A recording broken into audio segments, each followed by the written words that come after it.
Bismillahirrahmanirrahim. Assalamualaikum warahmatullahi wabarakatuh. Selamat datang di Kata Perempuan Podcast yang menjadi wadah bagi para perempuan berbagi ilmu, pengalaman, serta pandangan. Kata Perempuan berbagi cerita demi perubahan dunia nyata.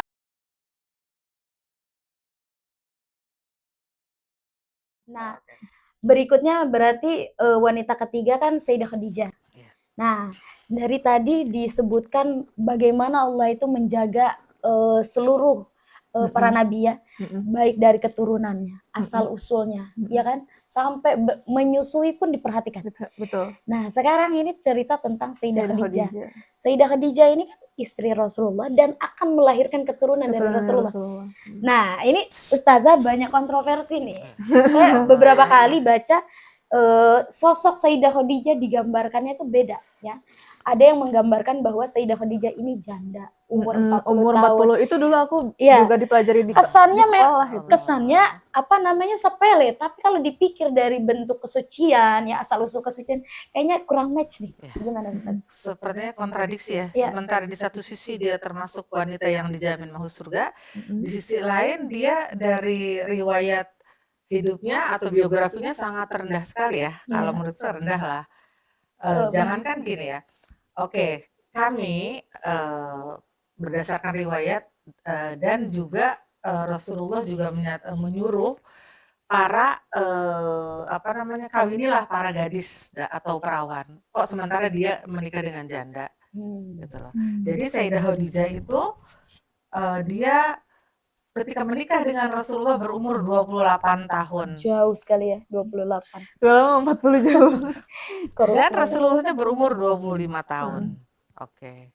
Terus tadi kan dikatakan bahwa dia janda dan punya anak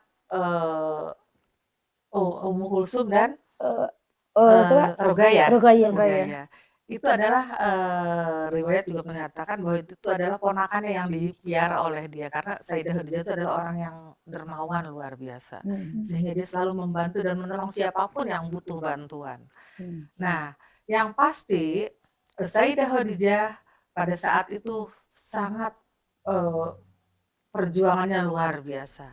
Dari mulai Rasulullah menyebarkan ajaran Islam, baik secara sembunyi-sembunyi ataupun terang-terangan, semua dirinya, kemudian hartanya, seluruh kehidupannya hanya untuk Islam. Sampai-sampai hartanya itu Sayyidah Khadijah mau tahu hartanya, saking kayanya dia bukan miliuner, tapi triliunan. Kalau sekarang siapa ya? Sekarang siapa ya? Kayaknya nggak ada yang menandinginya. Dikalahin Bill Gates ya. Dulu itu kalau sekarang tuh mungkin mobil yang mewah tuh apa sekarang, kayak Mercy atau Tesla? Nggak tahu, nggak paham mobil mewah Ustaz. Yang terhebat lah. Porsche. Kalau dulu itu apa? Unta merah. Unta merah. Harganya mahal banget ya. Dan banyaknya itu sekitar dari Bogor ke Jakarta kalau dipanjangin. Jumlah unta milik Sayyidah Khadijah. Wow. Sehingga dia dikenal dengan triliuner. Dan ini semua dipersembahkan untuk dakwah Islam untuk suaminya tercinta. Makanya ada istilah agama ini tidak akan tegak kalau tidak dengan hartanya Sayyidah Khadijah dan pedangnya Imam Ali ya. Betul sekali. Ini kan hal yang keren banget ya, keren banget. Dan dia ketika di Lembah Thaif waktu itu Lembah Abu Thalib maksud saya. Lembah Abu Thalib kan di boikot seluruh Bani Hashim. Itu makin kesini makin kan tidak ada yang ngasih makanan, yang menyuplai makanan, minuman. Tidak ada yang mau berdagang gitu ya. Tidak boleh berdagang dengan keturunan Bani Hashim yang dilakukan oleh Bani Umayyah pada saat itu. Seluruh harta Sayyidah Khadijah yang dikeluarkan semuanya. Dan Sayyidah Khadijah setelah dia melahirkan seorang wanita suci, jadi tidak berhenti di situ. Penderitaannya itu dari mulai dia posisinya ada pada saat itu sampai dia meninggal itu penderitaan tidak henti-hentinya. Bahkan sampai sekarang dia sudah meninggal pun fitnah masih ada. Fitnah itu luar biasa. Dan dari perut Sayyidah Khadijah lahirlah wanita suci, wanita yang akan menggebrak istilahnya dunia. Ya. Dialah wanita yang akan menghubungkan nubuah dengan keimamahan. Betul. Dari putrinya yaitu Sayyidah Fatimah Zahra alaihassalam. Sayyidah Khadijah ketika dia belum hamil ya, artinya masih Rasulullah tuh masih ya proses ya, dan waktu hamilnya juga dengan penuh dengan luar biasa ya. Itu hamilnya waktu di boykot itu bukan? Atau Jadi gini, kalau begini ya, kalau dari perjalanan atau riwayat dia mulai hamil, jadi ketika itu Rasulullah, ya saya menjelaskan sedikit ya, Rasulullah itu sedang berada di pinggir sungai bersama para sahabatnya, Abu Bakar, Umar, Sayyidina Ali, Ammar, dan juga yang lainnya. Tiba-tiba datang malaikat mengatakan, ya Rasulullah, Allah menyuruh aku untuk memberitahukan kamu, mulai saat ini kamu harus misah dulu dengan istrimu Sayyidah Khadijah. Pada saat itu perintah itu langsung. Itu ada di dalam kitab pokoknya At-Tusi itu yang pengarangnya ya. Akhirnya di Al-Misbah, di kitab Al-Misbah karangan dari At-Tusi, bahwa pada saat itu Rasulullah mengatakan kepada Ammar, sampaikan kepada istriku Khadijah, aku tidak akan datang ke rumahnya sampai 40 hari. Sampai sampai Allah memberikan komando lah seperti itu. Aku tidak datang bukan karena aku benci, tapi ini adalah perintah Allah. Tolong sampaikan untuk menutup pintunya rapat-rapat. Nah, itu perintah dari suaminya. Dan pada saat itu Sayyidah Rasulullah tinggal di rumahnya Fatimah binti Asad, ibunda dari Imam Ali bin Abi Thalib. Sampai hari ke-40 datanglah malaikat membawa makanan dari surga. Kayak anggur, apel. Jadi yang pertama kali memetik buah surga itu adalah maksudnya diberikan kepada Rasulullah dalam rangka untuk melanjutkan. Jadi afwan ya, bukan Nabi Adam berada di surga. Nabi Adam itu ketika dia turun ke bumi ini, dia di posisinya ada di suatu tempat yang sangat indah. Surga secara maknawi itu belum ada yang nempatin, kecuali buahnya itu diberikan kepada Rasulullah, dimakan oleh Rasulullah, dan akhirnya melahirkan Sayyidah Fatimah. Ini adil juga, karena adil itu menempatkan sesuatu pada tempatnya. Kenapa? Rasulullah adalah Sayyidul Wujud, manusia teragung. Berarti harus orang yang paling agung, yang pertama kali merasakan dan lain sebagainya tentang surga dan lain-lainnya. Jadi surganya Nabi Adam ini bukan surga sesungguhnya yang maknawi, nanti, yang nanti ditempatin oleh para nabi. Tidak. Kita mau nggak berada di surga tersebut? Tentu saja. Makanya ya, saya sedikit ke sini ya. Di dalam Al-Quran itu, bahkan para anbiya wal mursalin ketika berdoa itu, ya Allah himpunkanlah aku ma'as-sadiqin, ma'al muqarrabin, bersama orang-orang suci, bersama orang-orang yang benar. Bukan semoga aku berada di surga, tidak. Itu Nabi loh. Betul. Nabi. Nah, apalagi kita. Jadi kalau kita ingin bersama surganya, bersama para Ahlul Bait, itu orang-orang yang pilihan Allah, ya berdoa, ya Allah himpunkanlah aku bersama orang-orang suci di surga nanti. Iya. Itu juga pandangan itu berubah. Dulu kalau orang nanya, pengen nggak masuk surga? Pengen lah. Di mana gitu kan? Ya di mana aja, namanya surga enak semua. Itu belum paham ada tentang sosok-sosok Rasulullah dan Ahlul Bait gitu. Setelah pikir-pikir, kayaknya dunia ibaratnya andai kita di surga tapi nggak ketemu mereka kayak nggak seru gitu ya. Kalau kata orang aja kayak nggak ada perbedaan. Betul banget. Makanya betul orang tuh minta tuh dihimpun dengan orang yang kita cintai itu ya. Iya. Jadi kalau umpama ya, saya sedikit kesini dulu ya, karena tadi kita tentang Sayyidah Khadijah belum selesai, tapi saya sedikit akan memberikan respon. Jadi kalau misalnya maaf, Ukhti Khadijah ini orang tua masih ada semua? Alhamdulillah lengkap. Oke. Saya misalnya, saya ibu dan abah sudah meninggal. Diberikan pilihan, wahai Hadijah Alkaf, kamu ingin dihidupkan lagi orang tuamu atau kamu diberikan rumah mewah 5 mobil banyak dan lain sebagainya. Kira-kira menurut Pastinya orang tua Hadijah ya. dan Mbak Batul, Orang tua. Kembali orang tua. Heeh.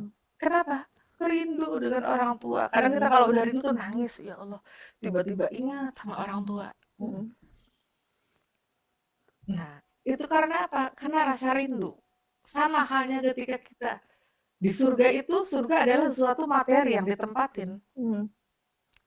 Seseorang ketika berada di surga, dia pasti akan merindukan sesuatu yang dia rindukan yang sifatnya non materi, yaitu makhluk, sosok. Sebagaimana saya ketika disuruh memilih sosok orang tua atau harta benda, saya akan milih orang tua. Di sana pun sama. Orang itu, surga itu kan ada tingkatannya. Nah, berbahagialah orang yang berada di surga dan dia bersama orang-orang kekasih Allah.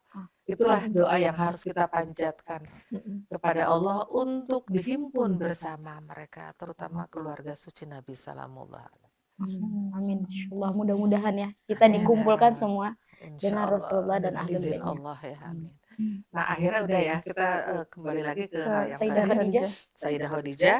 Kemudian akhirnya Rasulullah selesai tuh disuruh pulang, malaikat bilang pulanglah. Jadi yang berperan di sini bukan hanya malaikat Jibril, Mikail, Israfil itu membantu. Mikail salah satu yang membawakan ini disuapin, di airnya diusapin. Setelah selesai makan sampai puas, habis suruh mendatangi istrinya. Jangan sholat, jangan ini, langsung mendatangi istrinya, Sayyidah Khadijah. Ini perintah Allah. Langsung dia mendatangi Sayyidah Khadijah. Sayyidah Khadijah, siapa tuh yang ngetok-ngetok pintu? Tidak ada yang berani mengetuk kecuali suamiku. Ya, aku adalah Muhammad. Suamimu datang dan dia langsung memberikan kasih sayang ya, dan berdasarkan perintah Allah, kok tumben nih dia tidak sholat, tidak apa, itu karena perintah Allah. Dan langsung mereka bercengkrama dan akhirnya setelah selesai itu dia merasakan ada sesuatu yang di dalam perutnya. Jadi langsung merasakan sesuatu yang itu adalah cikal bakal seorang putri yang akan dilahirkan. Pada saat itu sebelumnya, ketika Rasulullah ketika berada di suatu tempat, ada seseorang sedang menertawakan, yaitu As bin Wa'il. Iya. Oh iya, Yang karena Rasulullah nggak punya keturunan gitu ya. Kamu sedang menertawakan siapa, wahai As? Itu tuh si Abtar. Dia sambil tertawa menunjuk kepada Rasulullah. Terus akhirnya turun ayat itu, yaitu surat Inna a'tainakal kautsar fasholli lirabbika wanhar inna syani'aka huwal abtar. Akhirnya pada saat itu Rasulullah melahirkan, artinya mempunyai keturunan yang banyak dari putrinya Sayyidah Fatimah. As bin Wa'il ini, kata Allah, dialah yang abtar. Nah, mungkin ada pertanyaan lagi. Amr bin As itu kan bukannya anaknya As gitu. Ya itu ya, kita pernah bahas. Ini ya, kemungkinan dia anak hasil lain ya. Nah, gini. Jadi sebenarnya akhirnya sambung menyambung ya, boleh ya? Gitu, suka seru ya kalau kita bicara sejarah. Sejarah itu makanya kita ini banyak korban sejarah. Betul. Sejarah ditelan mentah-mentah. Kenapa ya Allah? Kalau saya pribadi nih, ketika ada hatta di film The Mist gitu, yang terbaru ya, saya sampai debat ya dengan saudara, dengan salah satu ustadz juga, terus terang aja, itu film itu benar begini. Kalau Anda tidak setuju. Kenapa? Yang Siti Halimah itu kan bisa aja dulu emang dulu terkenalnya begitu, tapi masa seorang Sayyidul Wujud Anda tidak setuju. Sesuai dengan semakin Anda mendalami tentang siapa Rasulullah, Anda makin banyak mengkritisi tentang hal-hal sejarah-sejarah tersebut. Makin kita mendalami akidah, makin kita selalu menjaga, benar gak nih begini? Saya tidak mau terjebak dengan itu. Akhirnya Jadi dikatakan pada situ ada seorang perempuan, kembali lagi ke yang tadi, dia tuh hamil. Ini hamil sama siapa nih? Begitu ya kurang lebihnya. Ditunjuk nih, apa sih ini? Salah satunya Abu Sofyan, terus As, terus siapa lagi? Yang dipilih oleh perempuan itu yang paling kaya. Oh ini As. Udah, ya udah berarti itu dibilang Amr bin As. Ternyata kenyataannya setelah dia dewasa Mirip siapa itu? Mirip Muawiyah. Iya. Ternyata Amr bin As dengan Muawiyah itu mukanya sama. Artinya apa? Bahwa Amr mukanya persis seperti Harusnya Amr bin Muawiyah. bin Umayyah. Umayyah. Karena mukanya persis sama. Oh. Allah. Loh, tahu dari mana? Al-Qur'an. Kenapa? Apa hubungannya Al-Qur'an itu? Bahwa As itu adalah orang yang tidak punya keturunan, yang terputus keturunannya.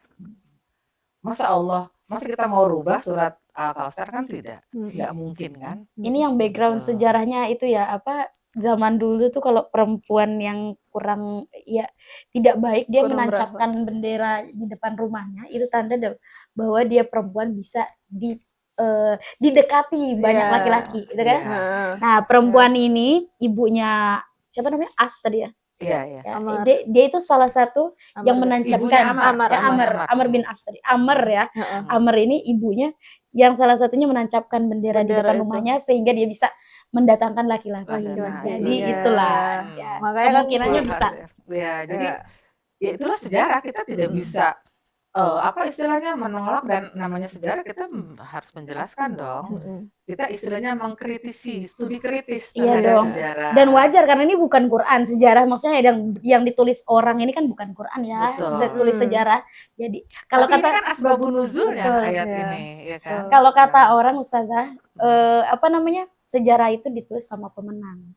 Nah, Betul. terakhir itu kan kita nih dikuasain Sama kekuasaan ya, ya. Umayyah, Bani Umayyah dan Abbasiyah ya. Jadi Sejarahnya banyak difilter juga mana yang Betul. dikeluarkan, mana yang disembunyikan. Ya, setuju. Cuman ya sampai sekarang sebenarnya, tapi kebenaran itu selalu akan muncul. Pasti muncul dari manapun ya. Ditutupin segimanapun pasti ada keluar, entah dari mana jalannya ya. Mungkin pada akhir zaman kebenaran dan kezaliman itu berupa makhluk. Ya, yang hak dan yang batil itu berupa makhluk. Sebenarnya sih iya begitu. Kalau kita mempelajari tafsir Quran tuh luar biasa ya. Sebenarnya sangat menarik sekali. Saya lanjutkan lagi ke Sayyidah Khadijah tadi ya. Perjuangannya Sayyidah Khadijah. Sayyidah Khadijah akhirnya dia mau melahirkan, dia kan minta bantuan kepada wanita-wanita Quraisy, dan gak ada yang mau, udah disaling join, jangan bantu itu istrinya Muhammad, dia sudah keluar dari ajaran kita, leluhurnya. Akhirnya apa? Mereka tidak mau menolong, membantunya, sampai pada saat Sayyidah Khadijah sedang berbicara, datanglah Rasulullah SAW. Ya Khadijah, sedang dengan siapa engkau berbicara? Ya Rasulullah, aku sedang berbicara dengan janin yang ada dalam perutku ini. Jadi Sayyidah Fatimah ketika masih dalam janinnya itu, dalam perut ibunya, bisa diajak. Luar biasa kan? Orang wah ini sejarah dan diakui oleh seluruh yaitu yang saya bilang seluruh umat Islam, siapapun mengakui tentang hal ini. Akhirnya gimana kan, udah pembantunya juga udah, ini gimana, maaf ya tuanku, putri ini tidak ada yang mau membantu Sayyidah. Akhirnya ya udah, pokoknya kamu tunggu aja, nanti aku panggil. Tiba-tiba datanglah ketika dia merasakan mules ya, datang para wanita-wanita suci. Ya. Siapa aja tuh Sayyidah? Jadi ini pun riwayat ada dua hal, cuman saya salah satunya adalah Sayyidah Maryam. Kemudian Kulsum, saudara dari Nabi Musa. Kemudian Asia binti Mujahim. Iya, dan betul. Dan Siti Sarah. Oh, kalau pernah baca tuh. Tapi ada Siti Hawa. Ada yang bilang itu adalah bukan Ummu Kulsum, Siti Hawa. Ada yang bilang Siti Hajar. Semua itu adalah berarti menunjukkan mereka itu wanita-wanita yang suci, yang baik ya. Ala kulli hal, mau siapapun itu orang-orang suci terpilih ya. Saya sempat berpikir Siti Hawa Katanya gara-gara dia Nabi Adam diturunkan. Itu saya sangat tidak setuju ya. Iyalah. Jadi silahkan deh adik-adik nih yang masih muda-muda untuk apa istilahnya mengoreksi gitu ya. Yang sebenarnya yang harus kita sampaikan dakwah kepada masyarakat muslim itu yang seperti apa gitu. Apakah benar Nabi Adam berbuat kesalahan sampai istri dibujuk oleh istrinya? Walhasil itu harus kita pelajari lagi gitu ya. Karena penting kita apa istilahnya membela hak seorang utusan Allah. Betul. Harus. Akhirnya sudah lahirlah ya oleh wanita-wanita ini dikelilingi oleh bidadari-bidadari ya. Jadi penuh dengan keagungan dan ritual yang luar biasa ya. Lahirlah Sayyidah Fatimah dan disambut gembira oleh Rasulullah. Pada saat itu Sayyidah Khadijah belum selesai perjuangannya. Dia tetap membantu untuk melakukan hal-hal lainnya. Di samping dia juga harus hijrah, dia juga harus memperhatikan orang-orang yang ada di sekitarnya. Selesai dia melakukan tugasnya, misinya, maka Allah wafatkan. Kesimpulannya, kehadiran Sayyidah Khadijah di muka bumi hanya untuk menemani Rasulullah dalam rangka menjalankan misinya Allah. Sudah selesai misinya, Allah wafatkan Sayyidah Khadijah. Lalu digantikan misi berikutnya oleh Sayyidah Fatimah gitu ya. Dilanjutkan. Nah ini. Dan Sayyidah Khadijah adalah wanita teragung pada zamannya. Tadi juga Sayyidah Asia adalah wanita teragung pada zamannya. Dan Sayyidah Maryam wanita teragung pada zamannya sesuai dengan ayat Allah mengangkat ya dari ayat Quran itu. Dan yang keempat adalah wanita teragung Sayyidatun Nisa'il Alamin, itu Sayyidah Fatimah Zahra. Beliau seorang wanita yang luar biasa ya. Jadi penderitaan, mungkin kok kita bicaranya penderitaan terus ya. Tapi kalau memang ya. ini keluarga suci Nabi perjuangan itu, ya. Jadi penuh dengan Perjuangan. pengorbanan. Jadi kalau Sayyidah Khadijah itu lebih dikenal dengan pengorbanan. Sayyidah Fatimah kalau saya lebih banyak penderitaan ya. Karena apa? Kita bicara bahagia aja tetap nangis. Kalau saya ya, ketika membahas dia tentang dia bahagia begitu tetap nangis gitu. Sayyidah Fatimah adalah wanita yang sangat tegar. Dia menemani, dia berada di lingkungan nubuah kenabian yang selalu dekat dengan Rasulullah, tidak pernah lepas. Iya. Ya. Sampai Rasulullah katakan Fatimah bid'atun minni, bagian. Bagaimana coba? Ketika dirinya nggak ada dicari. Sampai Rasulullah tuh membuat rumah itu yang selalu mengarah ke. Kalau yang lain kan nggak bisa. Wanita lain karena Sayyidah Fatimah tuh tidak pernah haid. Dia adalah wanita suci yang tidak pernah haid dan nifas. Sehingga dia bolak-balik ke masjid ya, itu pun sudah aman gitu loh. Dan Rasulullah sehari itu pasti dalam sehari itu berapa kali untuk mendatangi Sayyidah Fatimah dengan Imam Ali dan cucu-cucunya. Dia sangat mencintai Sayyidah Fatimah itu. Kalau diperumpamakan di laki-laki, dia itu adalah wujud dari Nabi Muhammad SAW. Tapi kita tahu ya, di dalam ayat Al-Quran dikatakan bahwa kenabian itu hanya selesai sampai kenabian Khotamun Nabiin. Sampai adakah adik-adik mendengar kata-kata Khotamun Nabiin wal Mursalin? Tidak. Hanya kenabian akhir dari kenabian adalah sampai Muhammad sallallahu alaihi wasallam. Misi kerasulan sampai yaumil akhir. Iya. Jadi tidak ada. Saya sering salah satunya pernah bukan mengkritik lah, mengkoreksi ini kok di dalam riwayat baca Maulid ada Maulid 14 Maksum. Saya lihat wa Muhammad khatamin nabiyyin wal mursalin. Oh, sebentar.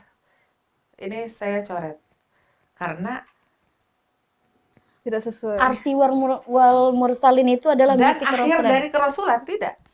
Misi kerasulan masih eksis sampai akhir zaman, itu yang saya yakini. Apa mungkin syair itu menunjukkan sosoknya mungkin? Tidak. Jadi wawnya itu nyambung ke khotamun nabiin.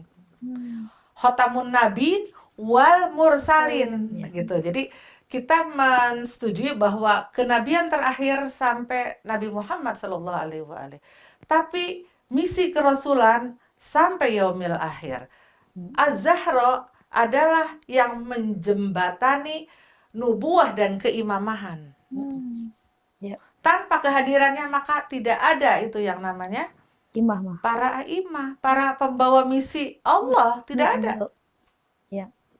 Nah sekarang mungkin ada yang mengatakan mengaku diri nabi ya dari kalangan Ahmadiyah ya. Iya. Nah, Ahmadi sama Ahmadiyah. Bahai juga. Oh ada Bahai. lagi Bahai. mengaku diri nabi. Ya. Nah, kita setuju nabi itu sudah nggak Ya, ada. selesai. Tapi misi kerasulan harus ada. Betul. Karena katanya apa? Bumi ini tidak akan pernah kosong dari hujahnya Allah sampai yaumil kiamah, betul ya? Betul, sangat Jadi pasti betul sekali. nggak mungkin, oke, Nabi sudah wafat dan ini khatamul nabiyyin, pasti ada misi-misi berikutnya nih, pembawa misi ya harusnya, Iya. walaupun bukan Nabi gitu ya. Betul sekali. Karena apa? Karena itu janji Allah dalam Al-Quran surat Al-Baqarah ayat 124. Kalau tidak salah ya, 124 apa? Boleh dikoreksi lagi. Jadi pada saat itu Allah mengatakan kepada Nabi Ibrahim itulah, wahai Ibrahim, apa namanya, karena dia sudah lulus ujiannya kurang lebih ya, maka akan kuangkat engkau menjadi Imam. pemimpin atau imam. Terus dia meminta, ya Allah berikan juga kepada keturunanku, kata Nabi Ibrahim. Nah itu nanti pembahasan yang rencana itu mau bahas tuh masalah kayak Wa gitu. idzibtala Ibrahim rabbuhu. Iya. Oh iya benar. 4. Iya. Nah itu bahwa Nabi Ibrahim diangkat menjadi imam, menjadi pemimpin ya. Imamun kan pemimpin itu, dan sifatnya itu berkesinambungan. Jadi sampai kapan? Kata Nabi Ibrahim, aku minta juga pada keturunanku. Iya kata Allah. Tapi permintaanmu tidak akan nyampe kepada orang-orang yang zalim. Jadi hanya kepada orang-orang suci, orang-orang pilihanku, kata Allah. Orang-orang yang zalim ini salah satunya, walaupun hanya sekali dia pernah nyembah berhala, ternafikan, batal. Iya, dia Walaupun harus hanya suci sekali, dari awal harus suci. ya. Nah itu, jadi berangkat dari situ. Makanya Sayyidah Fatimah adalah, tanpa kehadirannya maka tidak ada misi kerasulan sampai yaumil akhir. Dia adalah ketika Rasulullah, mungkin sekarang bulan Rajab ya, Rasulullah melakukan Isra Mi'raj itu bukan hanya sekali dua kali. Jadi sampai beberapa kali, mungkin nanti pembahasan khusus ya tentang Isra Mi'raj. Dia itu membawa apa sih hadiah yang diperoleh dari Rasulullah ketika melakukan itu? Ini Apa coba? memori yang di kepala ini tercampur dengan riwayat-riwayat Sunni, sholat ya. Iya, betul sholat. Salat. Jadi salah satu yang bekal yang dibawa itu adalah perintah sholat. Dan itu furudin. Perintah sholat itu masuk ke furudin. Dan ada usuludinnya, yaitu lahirnya Az-Zahra. Ummul usul. Dia adalah ibu dari segala usul, asal mula dari Ini kepemimpinan. boleh melenceng nggak dikit? Melenceng dikit dari boleh itu ya. saja. Saya kan Ini tamu. melenceng dikit ini karena betul kata Ustazah tadi, sejarah tuh boleh dikritisi ya. Nah, ini cerita tentang Isra Mi'raj ini kan ada tentang sholat, perintah sholat. Ini ada yang perlu perlu kan ya? Ada cerita tawar menawar sholat. Nah, setuju itu, nggak Ustazah? Sama kejadian sama yang tadi, menyusuin oleh ibunya, Iya. sementara dia tidak. Sekarang yang Tawar menyuruh siapa? Nabi Musa, begitu kan? Yes. Nggak mungkin itu. Kenapa kok Nabi Musa terus yang lebih ini ya? Sementara Rasulullah, iya deh saya akan. Rasulullah itu ketika Allah katakan ini, Sami'na wa ta'na. Iya, gitu. jangankan Rasulullah, Imam Ali, Sayyidina Ali karamallahu wajhah, ketika Rasulullah mengatakan, wahai Ali, masuklah ke siap ya Rasulullah. Tanpa pertanyaan. Iya, betul. Rasulullah sendiri ya pasti lebih dari itu. Iya betul. Nah, makanya maksudnya poin saya itu adalah ketika ada suatu peristiwa sampai ke kita, itu perlu juga kita skeptis. Iya, taruh iya. juga apa Diskusikan logika lagi, kita, betul. betul. Orang apa setuju nggak Ustazah, orang beragama tuh mesti harus beriman dan juga berakal sehat ya kan? Betul. Iya. Dari dulu Minimal dong. kita diskusikan Ya, gimana betul. sih sebenarnya boleh. Mm-mm. Kan manusia itu kita beragama itu harus dengan ilmu. Orang tanpa berilmu, maka dia bukan termasuk orang-orang mukmin. Betul. Yang Allah seru dalam ayat suci Al-Qur'an selalu ya ayyuhalladzina amanu, tidak ada ya ayyuhal muslimun ya. Iya. Tidak ada kan? Orang-orang muslim hampir nggak ada untuk diseru. Tapi yang ada ya ayyuhalladzina amanu, walaupun nanti ada tingkatannya. Artinya apa? Dengan syarat dia mau menuntut ilmu sebagaimana dikatakan dalam ayat suci Al-Qur'an. Jadi melenceng lagi ya. Nggak apa-apa. Bismillahirrahmanirrahim. Yarfa'illahul ladzina amanu minkum walladzina utul ilma darajat. Allah meninggikan derajat orang-orang yang beriman dan berilmu, pengetahuan. Karena dengan ilmu Allah disembah, dengan ilmu manusia akan masuk surga, itu kata Imam Ja'far. Semuanya butuh ilmu ya. Betul. Jadi harus kritisi itu perlulah. Kalau Al-Qur'an tidak mungkin sudah ada yang menjaminnya, tetapi maknanya kadang-kala kita harus merujuk kepada orang-orang yang disucikan.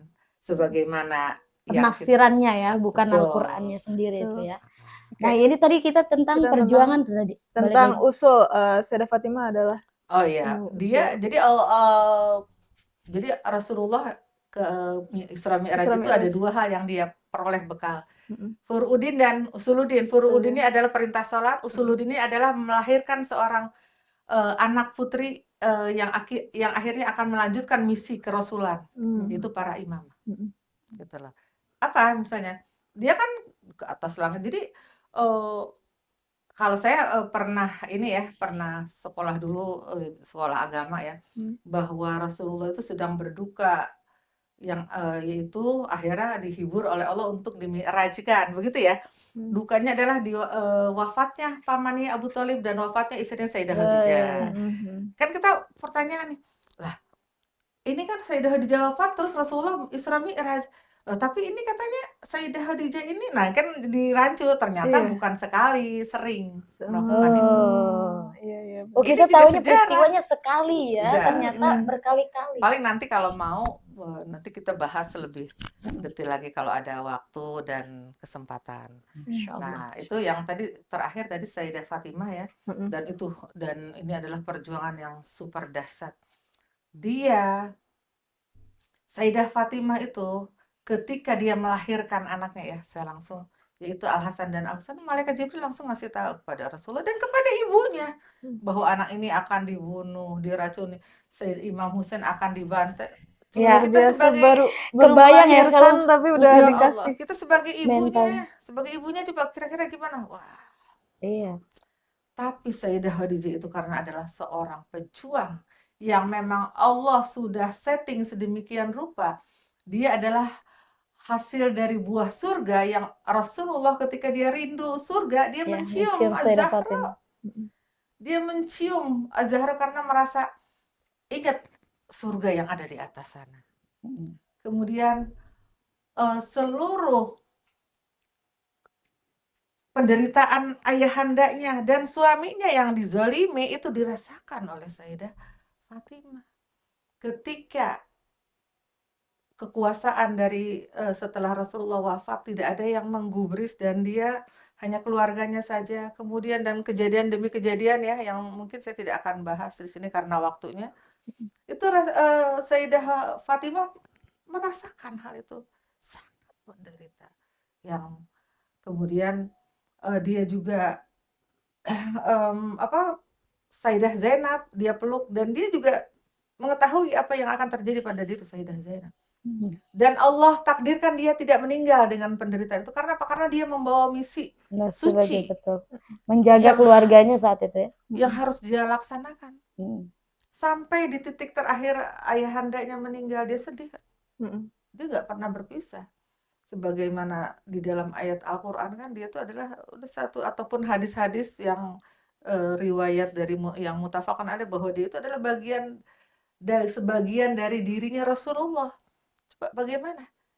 Kita aja melihat sesuatu yang dekat, misalnya dia sakit atau aduh, biar aku aja yang sakit begitu. Dia itu ya Allah, Sayyidah Fatimah tuh. Iya, betul. andaikan kita tahu nih apa yang akan terjadi sama diri kita suatu saat nanti, pasti kan Pasti sedih banget. Sedih dan kita sudah Udah chaos takut duluan. ya, udah apa Anxious. gitu. Ah, Dan itu Panic dirasa, attack. dan Sayyidah Fatimah tahu dan dia bertahan untuk itu.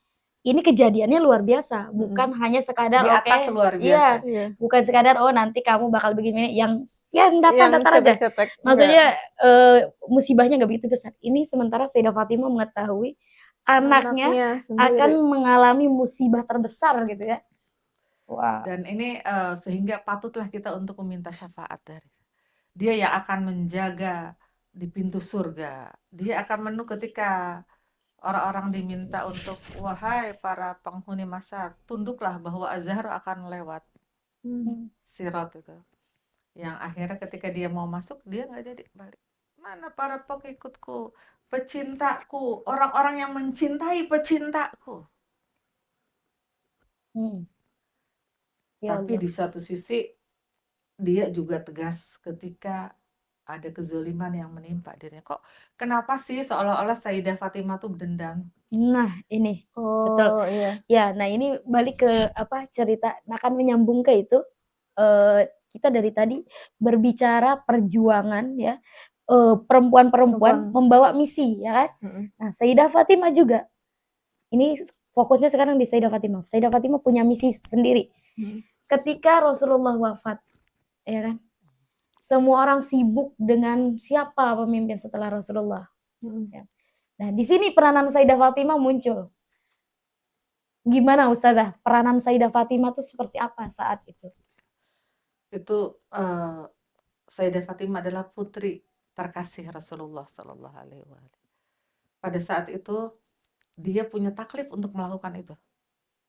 Taklifnya dia mendatangi, ya. Saya tidak mau bicara yang ekstrim, cuman secara umum aja. Dia mengetuk rumah-rumah orang untuk membaiat suaminya, bayangin. Sesuatu yang itu seharusnya kan suaminya yang memegang, tetapi dia turun tangan dan dia melakukan demi hak agama Allah. Demi hak agama Allah. Ya. Apa kan orang bilang haus kekuasaan kalau istilah sekarang nepotisme istilahnya. Haus kekuasaan. Ya kalau bukan untuk suamimu ya sudah gitu. Gak usah dikejar gitu. Betul. Cuman begini ya. Jadi ketika Allah memilih Rasulullah sebagai pemimpin, tidak mungkin Allah juga mengabaikan atau tidak memberikan ganti kepada hambanya orang pengganti setelah Rasulullah. Yang memilih untuk agama Allah harus yang maha sempurna yang memilih untuk mencari makhluk yang sempurna. Artinya pemimpin yang sempurna itu yang sifatnya ilahiyah. Jadi mungkin ada ya pemimpin yang sifatnya ilahiyah dan basyariah. Yang ilahiyah itu adalah Allah sendiri yang langsung menunjuk. Ciri-cirinya apa? Dia abadan, dia sempurna, dia tidak pernah lupa dan lain sebagainya. Kalau yang Al-Quran juga menyebutkan dua pemimpin, yang keduanya pemimpin yang basyariah, yang sifatnya tidak abadi dan juga dia tidak sempurna. Nah, untuk hal ajaran Allah dari langit, Allah tidak mungkin mengabaikan begitu aja. Jauh-jauh hari Allah sudah menyatakan dalam ayat suci Al-Quran, di dalam hadis-hadisnya. Lah itu hadis kan Rasulullah. Lah Rasulullah yang diucapkan itu tidak lain adalah wahyu. Bukan apapun. Rasulullah mengatakan A, I, W itu semuanya wahyu. Sehingga tidak ada yang salah. Oh, Rasulullah pernah tersesat, Rasulullah pernah bermuka masam. Nah, itu nanti ada kajian khusus yang harus kita kritisi. Termasuk itu semua ucapan Rasulullah wahyu. Tapi ada orang berkata bahwa Rasulullah itu ketika akan wafat, dia tuh berbeda. Maksudnya sifatnya itu ketika dia jadi lagi ngomongin wahyu, ya itulah Rasulullah. Tapi ketika dia tuh manusia biasa gitu. Jadi memisahkan dunia itu manusia. Iya, memisahkan, betul sekali. Dan terkenal di luar sana begitu ya. Mari kita luruskan ya. Semua yang terjadi di alam ini harus seseorang harus ada sosok yang penanggung jawabnya. pada saat zaman Rasulullah, yaitu Rasulullah sendiri, Allah yang memilih. Ya, dan itu sudah sepakat, seluruh umat Islam siapapun sepakat bahwa Nabi Muhammad Sallallahu Alaihi Wasallam adalah orang pilihan. Nah, setelah itu melalui hadis dan ayat Quran, Allah juga sudah menunjukkan. Kadang di Al-Quran itu emang nggak disebutkan nama, tapi yang memberikan identitas nama-nama itu melalui hadis. Dan subhanallah, kalau di dalam hadis Sakolain ya, dari kalangan ahli sunnah itu sudah jelas dijelasin bahwa kutinggalkan 2 hal yang berat, kata Rasulullah. Ya, yaitu Al-Quran dan akan menemui aku di Telaga Haud, itu Al-Quran wa itrati Ahlul baiti. Ada hadis tandingannya itu. Iya kan? Ini dari ahli sunnah. Tapi ada sebagian ahli sunnah pernah baca Dan ini Quran dan hadis. Ya kan? itu yang subhanallah. Boleh deh, kita sebenarnya perlu ya. Ya, Betul, ini yang banyak sekarang kontroversinya. viral, Al-Quran dan hadis itu betul ada, tapi itu hadisnya itu maudhu. Iya. Sementara yang mutafaqan alaih, yang Sakolain itu hadisnya sahih dari Bukhari, Muslim dan sebagainya. Nah, terus gimana? Gitu ya. Sementara ya kita ya ketika kita berada di alam kubur, di alam mahsyar, nggak ada yang bisa membantu kita illa syafaat Rasulullah. orang-orang yang dicintai, orang-orang pilihan Allah yang ada dalam ayat Al-Quran surat Al-Ahzab ayat 33. Itu salah satu sosok yang menjelaskan Al-Quran di dalam surat Waqiah itu, Bismillahirrahmanirrahim, la yamassuhu illal mutahharun, itu siapa gitu? Tidak ada yang disucikan kecuali orang-orang tidak ada yang la yamassuhu, tidak ada yang suci kecuali orang-orang, gimana artinya tuh? La yamassuhu illal mutahharun. Kecuali orang-orang yang suci. Siapa ini? Tidak ada yang memaknai Al-Quran kecuali orang-orang yang suci. Nah, itu kan suci itu berarti sosok, bukannya tidak ada yang tidak memegang Quran kecuali berwudu, kan pemahamannya itu. Padahal itu sosok, kalimatnya mutahharun. Siapa ini? Balik ke ayat tadi Al-Ahzab ayat 33. Karena ayat itu tidak berseberangan, tidak berlawanan. Seluruh ayat itu saling mendukung, ya. Jadi dan tidak ada yang bisa menggantikan ayat ini dihapus, nggak ada, nggak bisa ya. Semua ayat kita sepenuhnya harus paham. Ayat Quran secara konseptual itu kan harus ada yang memaknai, harus ada yang menghidupkan, yaitu sosok yang Allah pilih, yaitu Rasulullah, dan harus sampai yaumil akhir, sampai ke bawah. Nah, Sayyidah Fatimah dialah yang menjembatani kondisi tersebut. Ya, saya balikan lagi ke Sayyidah Fatimah. Betul. Ini perjuangannya Sayyidah Fatimah. Kenapa Sayyidah Fatimah mau capek-capek ngetuk satu rumah ke rumah lain demi ini ya? Demi berjalannya misi kenabian ini ya. Misi syariat Allah. Syariat Allah, dan tidak ada yang tahu tentang misteri Sayyidah Fatimah kecuali Allah dan Rasulnya dan suami.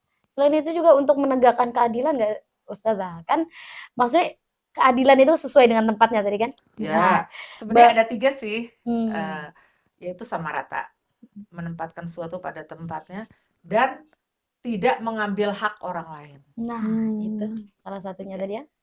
Maksudnya Sayyidah Fatimah mau menunjukkan nih, ini haknya Imam Ali yang memang sudah disebutkan dari lama-lama. Jadi Sayyidah Fatimah mengingatkan kembali ke orang-orang gitu ya. Betul, jadi ketika kalau mungkin di yaumil qiyamah nanti yaumil hisab ditanya, kenapa kau misalnya tidak mengambil tidak menjadikan Ali sebagai pemimpin, nggak ada yang mengingatkan, mungkin gitu kali ya. Karena ini sudah mengingatkan berarti sudah putus nih kewajibannya. Gitu, selesai. Jadi tugasnya tuh artinya kalian ya udah masing-masing deh kalau mau bertemu dengan Tuhan, mau didakwa atau diadili. Kan di dalam ketika Haji Wada kan semuanya nih membaiat dan selamat wahai Ali, seluruhnya itu para sahabat. Dan ini ada yang sebenarnya ketika Ghadir Hum ya, peristiwa Ghadir Hum itu kan ada yang menolak hadisnya begini-begini. Loh gimana? Ini mutawatir. Mutawatir itu artinya hadis yang diriwayatkan lebih dari 10 orang. Ini yang meriwayatkan 124.000 yang hadir pada saat itu. Udah di atas mutawatir ya, kalau istilah bicara itu. Udah paling mutawatir. Paling mutawatir. Nah, itu disaksikan, tetapi makanya ketika Jadi ini akhirnya ke politik nih Sayyidah Fatimah ini Betul, berhubungan ini ke kita politik memang mau lagi. Karena gali memang nih. tujuannya Kita mau Gitu, gali itu iya. bahwa sosok perempuan itu bukan hanya sekadar ya oke, kita kewajiban kita adalah mendidik generasi ya Iya. Ustazah. Tapi ternyata ada peran-peran lain nih. Iya. Salah satunya bagaimana Sayyidah Fatimah berpolitik dalam artian menjaga semua sesuai apa perintah Allah gitu ya, Betul. menjaga Menjaga misi misi. risalah tadi ya, Mm-mm. kayak gitu. Terus apa tadi? Lupa sampai Allah. Gimana? Nah, ini menunjukkan bahwa peristiwa yang tadi kita ceritakan, Sayyidah Fatimah ini bukan dendam gitu loh, Iya. Mm-mm. ya kan? Iya. Bahwa ini memang sudah seharusnya karena ini untuk menjaga tadi cerita tadi ya. Risalah tadi. Bagaimana Sayyidah Fatimah mau dendam? Dirinya itu diciptakan dari buah dari surga. Mm-mm. Di surga itu tidak ada kezaliman, tidak ada keburukan. Ketika ada keburukan mental, Ya. Mm-mm. orang-orang yang masuk surga itu istilahnya secara sederhananya katanya diserika dulu, digodok dulu, Ya, biar bersih dibersihin baju. dulu bajunya, disetrika, baru masuk ke lemari. Mm. Nah, surga itu sudah tidak ada kebohongan. Semuanya ketika kita merasakan nikmat-nikmat itu akan dilipat gandakan. Hari ini makan nasi, misalnya ya makan buah yang besok tuh lebih nikmat dari yang buah terus Ya. saja berlipat ganda. Artinya apa? Keburukan tuh tidak ada. Jadi nggak mungkin Sayyidah Fatimah melakukan Dendam dendam, tadi. kusumat itu. Dia melakukan itu karena dia ingin menempatkan sesuatu pada tempatnya dan tidak mengambil hak orang lain. Ini hakku. Apalagi yang berhubungan dengan tanah waris dari Rasulullah, Oh, ya. ya. Mm-mm. Hal tersebut ya apa namanya sampai saat inilah kenapa Ya. Sayyidah Fatimah tidak ada yang tahu di mana kuburannya. Ya, jadi nanti saya akan pada satu waktu saya akan menceritakan seorang ulama yang berusaha ingin bertemu yang Benar. akhirnya di malam dia bernazar agar bisa malamnya didatangi oleh Rasulullah malam ke-40-nya untuk tidak melanjutkan nazar. Oh, sudah. Ada Bahkan di ulama mimpi dari pun. negeri Iran. Ya. Oh. Nah, pada saat itu jangan lanjutkan. Kalau kamu ingin menziarahi, datanglah ke Sayyidah Fatimah Maksumah yang di Qum. Akhirnya kalau tidak salah ulama itu pindah ke Qum dan dia membuat perpustakaan begitu ya. Saya lupa ya, nanti mungkin bisa diceritakan. Ini Yes. kayak dari tadi kita tuh ngobrol terus tiba-tiba kita kebahas ada Ngebahas kontroversinya. ada- Kayaknya kita perlu buat satu episode bahas tentang kontroversi yang Makanya ada saya di lagi mikir ini kok lari ke sana ke sini. Iya, itu seru tuh. Kalau bahas kontroversi itu seru saja. Maksudnya bukan karena serunya apa, kita meluruskan, ya kan? Heeh. Karena banyak banget miskonsepsi. Betul, yang banyak. selama Sebenarnya ini gini beredar. loh, adik-adik, mazhab kita itu kita seluruhnya istilahnya tidak ada mazhab lah. Kita ini cinta damai, cinta kebenaran. Jadi mazhab itu adalah mazhab cinta. Kepada siapapun kita welcome dan kita ketika mereka butuh pertolongan kita bantu. Karena itu yang diharapkan oleh Sayyidah Fatimah, Betul. membantu orang yang membutuhkan, memberikan kebahagiaan di hati orang-orang yang membutuhkan. Nah, ini yang selalu Sayyidah Fatimah lakukan ya. Kalau ingin dicintai ya lakukan itu. Gitu. Mm. Lakukanlah apa yang diinginkan oleh Sayyidah. Kalau kita ini merasa kita ini adalah mencintai Sayyidah Fatimah, lakukan apa yang diharapkan diinginkan oleh Sayyidah Fatimah, mencintai anak-anak yatim, membantu orang yang kesusahan. Jangan nggak peduli, tapi emang diawali dari komunitas kecil. Iya. Ya, misalnya di antara sesama guru. Makanya saya kalau lagi ada tim guru ini saya mengkritisi langsung, tolong kita ini adalah membawa ajaran Rasulullah, jangan melakukan ini gitu. Jadi makin kesini saya makin galak. Bukan galak sih, artinya apa ya, Kan demi ayo dong. kebaikan Ya mungkin banyak orang yang nggak suka, katanya selalu ya kita juga mengkritik orang, kita juga harus mengkritik diri sendiri. Bukan mengkritik sih, kita saling mengingatkan. Kalau saya gitu, mengevaluasi. Saya di tetangga juga kumpul segala macam, ikut. Ada yang Kristen juga ada ini, dan mereka ngasih makan apa kita terima, kita kasih ke orang lain. Gitulah, itu namanya prinsip. Itu kenapa sebetulnya kita sudah bahas Sayyidah Fatimah itu 2 kali. Kenapa tetap ingin bahas tentang Sayyidah Fatimah? Tidak akan selesai. Betul. Dan tapi ternyata Ustazah kita berapa ya?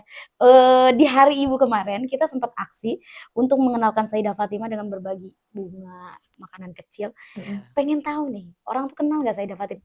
Ternyata Banyak. dari yang kita kasih 50 bingkisan itu, cuman 1-2 orang yang tahu siapa Sayyidah Fatimah, Iya. itu pun hanya ya nama. Allah. Nah, makanya mudah-mudahan channel ini salah satunya untuk mengenalkan ya. Betul. Salah satu sosok yang perlu gitu. Karena kita Media yang buat kalau orang kita tahu. kehilangan sosok nih Ustazah, anak-anak berikutnya itu nggak punya sosok yang bisa dipanuti gitu ya. Betul. Apalagi saya juga sebenarnya melihat ya anak-anak sekarang ini cepat rapuh, depresi, putus asa. Itu. Karena apa? Karena pengaruh dari media sosial, pengaruh dari ini dan itu. Jadi saya sebenarnya kemarin tiba-tiba ada di share di grup bahwa di Jakarta ini sebagai salah satu tim saya juga nggak tahu loh kok ulang, ya udahlah nggak apa-apa karena demi untuk masalah suami juga udah nggak apa-apa untuk curhat konsultasi mental. keluarga untuk urusan ritual, urusan rumah tangga, ya udahlah nggak apa, harusnya kan ini dulu, tapi ya nggak apa-apa, ini untuk kebaikan. Saya bilang nggak masalah karena memang kondisi sekarang ini sangat rapuh. Tapi itu tuh harus diusahakan bisa menjadi kuat kembali. Ada ikhtiar dari kita sebagai minimal yang ada ya sedikit ilmu, sharing lah. Yang ini sharing tentang itu, yang tahu potensi tentang rumah tangga, tentang pendidikan, agar kita ini saling memegang, maksudnya tuh harus saling menguatkan begitu. Dan salah satu yang memang harus disampaikan adalah tentang figur. Betul. Tapi ingat, saya ada satu hal ya sebelum lupa nih. Maaf, saya potong. Iya, nggak apa-apa. Kita mengetahui sosok teladanan dan lain sebagainya itu ada dalam konsep kita. Tidak cukup dalam, tapi harus diturunkan ke hati. Turun ke hati ini harus direalisasikan dalam aksi muamalah, dalam betul. Baik di rumah. Ku anfusakum wa ahlikum nar. Jagalah dirimu dan keluargamu dari api neraka. Dan komunitas kita juga. Itu berat ya. Betul. Beratnya karena ada yang pro kontra, ada yang masih, ya kita juga masih cinta dunia, tapi diusahakan kita saling mengingatkan. Iya Kak, andai kata nih orang-orang nih, generasi muda, tahu misalnya perjuangan wanita-wanita suci, itu nggak akan merasa, apa istilah anak sekarang, yang cepet down, burn out, gampang burn out, salah satunya anxiety atau apapun istilah itu. Jadi kan kalau bayangkan perjuangan Sayyidah Fatimah bagaimana waktu menemani Rasulullah, ya kan, terus bagaimana Sayyidah Zainab diarak dari satu negara ke negara, sekarang kan negara ke negara lain ya. Itu perjuangan, andai kata mereka kenal itu, kita tuh nggak ada apa-apanya. Kita tuh musibah, kita tuh nggak ada apa-apa. Iya, betul sekali. Kalau misalnya zaman sekarang itu, kalau ada misalnya suatu permasalahan tentang kesehatan mental atau trauma segala macam itu kan diceritakan, kemudian orang jadi resonate gitu ya, jadi merasa relate. Akhirnya makin, wah ternyata harusnya aku tuh menyedihkan hal ini gitu. Nah iya betul. Jadi sekarang validasi. Setuju. Gitu. Kayak Ustazah sekarang orang tuh lebih seneng curhat di sosial media. Kayak apa ya? Kayak menurut kita tuh kok kayaknya sepele gitu. Itu kayak nyari pembenaran gitu. Andai kata kita mengenal sosok pejuang itu kan, kita mungkin kayak aduh kita nih siapa sih, kecil lagi banget ya. Jadi memang betul. Itu teringat saya waktu melahirkan anak ketiga itu kan ada masalah, itu sedih gitu ya. Ada satu teman yang luar biasa, almarhumah. Gak usah nangis, lihat Imam Husain, lihat. Iya. Tapi boleh kan aneh nangis, boleh kan gitu, sambil dia memberikan motivasi. Betul. Jadi anak-anak sekarang ini ketika mengalami penderitaan atau masalah lah, mungkin ya sebenarnya bukan penderitaan, masalah, ya kita berkaca lagi gitu kepada orang-orang yang lebih menderita dari kita. Betul. Nah, musibah paling besar Imam Husain ya. Andai kata kita hari ini apa? Misal dipecat. Kan masih hidup. Masih bisa makan, masih bisa jalan. Betul. Mungkin sedih, susah. Coba lihat tempat lain gitu ya.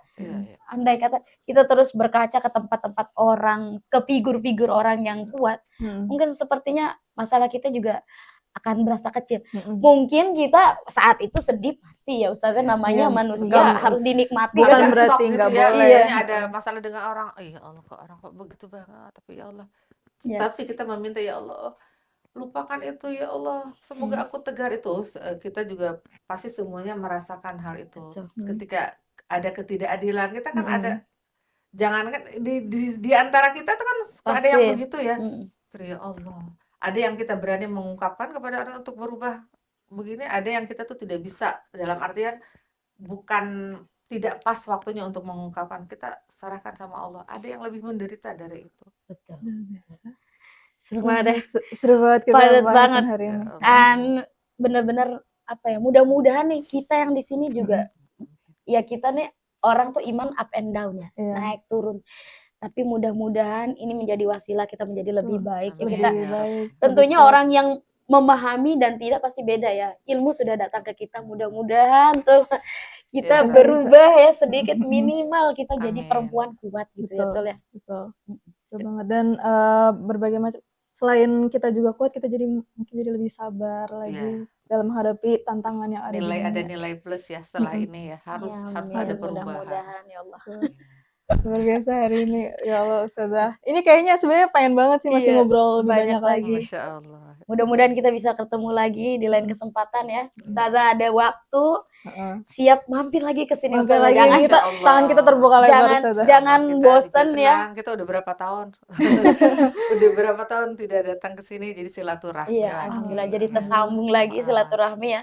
Betul. Itu kita tutup. Kita tutup. Ya betul. Terima kasih kepada Ustazah Khadijah Alkaf atas waktunya hari ini dan ilmunya yang sangat bermanfaat Iya. ya. Semoga Amin ya. apa yang disampaikan sama Ustazah Khadijah dan apa yang kita diskusikan hari ini dapat juga membawa manfaat di kehidupan para pemirsa di rumah. Ilahi amin. Ilahi amin. Sebelum kita tutup, kita harus ini mengingatkan kembali ya bahwa Perjuangan belum selesai ya, ya. perjuangan belum selesai, perjuangan rakyat Palestina belum selesai, perjuangan rakyat Iran juga Ya, belum sekarang selesai. tambah lagi bahwa Zionisme ini sudah betul tumor kalau kata Rahbar Sayyid Ali Khamenei ini, tumor yang memang harus dibinasakan ya. Betul. Nah, gimana caranya? Nah, kita selalu untuk mengingatkan channel ini ya Heeh. bahwa ada dua hal kecil yang bisa kita lakukan. Ya, Apa tuh? yang pertama adalah kita boykot produk-produknya mereka. Bahkan di sini aku kemarin baca berita bahwa Malaysia itu berhasil melemahkan produk-produknya Keren, Amerika. Masya Allah. Kayak Konsisten bisa. McDonald dan Kita KFC. harus bisa ya. Pasti Iya. bisa. Sun. Mereka jadi lemah dan mereka membangkitkan ayam lokal gitu. Kemarin itu luar keren. biasa itu Malaysia.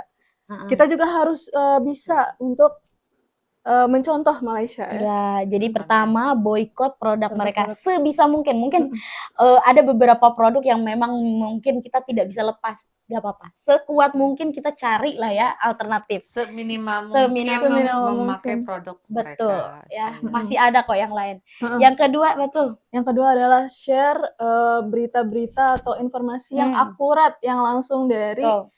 sumber utama ya, Iya. jangan dari media-media yang Tidak bertanggung sudah jawab. ada Nah, ini framing-framing tertentu. Nah, Ya. betul. Lagi-lagi ini gunanya apa? Kita diberikan akal itu Akal, ya, mm-mm. menyaring informasi mana yang betul. Dan insya Allah dengan kita men-share informasi, kita menjadi salah satu media penyeimbang. Betul. Ya enggak? Ya. Karena salah satu senjatanya Zionisme itu adalah media. Iya. Ya. Mm-mm. Mereka menguasai media, menguasai opini publik. Nah, itu penting. Opini publik itu salah satu alat perang ya sekarang Betul. ini. Cyber. Ya. Oke, Oke, itu. terima kasih atas kehadirannya Ya, di sini dan juga terima kasih atas perhatiannya. Mohon maaf apabila ada salah kata. Wassalamualaikum warahmatullahi wabarakatuh. Waalaikumsalam. Waalaikumsalam warahmatullahi wabarakatuh.